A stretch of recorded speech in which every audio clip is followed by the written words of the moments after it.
Les skieurs évoluent à plus de 10 mètres de hauteur. Issu du monde du skateboard, le ski halfpipe est une discipline très spectaculaire. Le halfpipe, c'est un demi-tube en neige, comme une rampe de skate. On fait entre 5 et 6 sauts dans une descente et le but, c'est de monter le plus haut possible, de faire les tricks, donc les figures les plus techniques possibles, tout en ayant le plus de style, c'est-à-dire être à l'aise en l'air, donner l'impression que c'est facile. Mais pour donner cette impression de facilité, ce sont des heures et des heures de travail sur des trampolines, sur des water jumps où les skieurs retombent dans l'eau et sur des airbags. Une fois le saut maîtrisé, il est tenté sur la glace, car les halfpipes sont souvent faits de neige extrêmement dure, voire de glace. Ce sport nécessite donc des qualités gymniques et acrobatiques, mais surtout un engagement total, car comme toutes les disciplines du ski freestyle, c'est un sport à risque.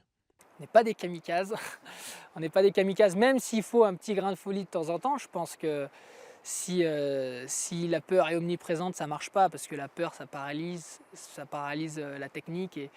Mais, euh, mais c'est vraiment, on s'entraîne depuis tout petit et crescendo, on monte. C'est pas inaccessible, c'est pas un sport qui est inaccessible.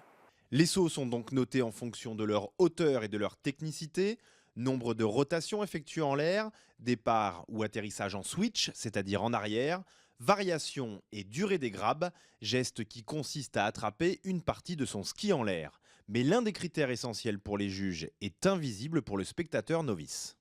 Un des buts des runs de halfpipe, c'est de pouvoir euh, faire ce qu'on fait dans un sens qui est naturel, et bien le faire dans un sens qui ne l'est pas. Donc c'est comme si on écrivait de la main gauche, on est gaucher, et qu'on vous demande d'écrire la même chose de la main droite à la même vitesse, etc. Le snowboard halfpipe est déjà discipline olympique depuis Nagano en 1998. Les skieurs halfpipe attendaient donc avec impatience de faire eux aussi partie du programme des Jeux, eux qui évoluent sur les mêmes structures que les snowboarders. Je pense que vraiment les jeux, c'est une bonne chose pour ça. C'est ce que ça va nous apporter, une reconnaissance du grand public. Et je pense que notre sport, il gagne à être découvert parce que c'est un très beau sport et je pense qu'il va plaire à pas mal de gens. Avec la reconnaissance du ski halfpipe et du slopestyle, les JO d'hiver surfent de plus en plus sur la tendance des X Games, la compétition majeure des nouveaux sports de glisse.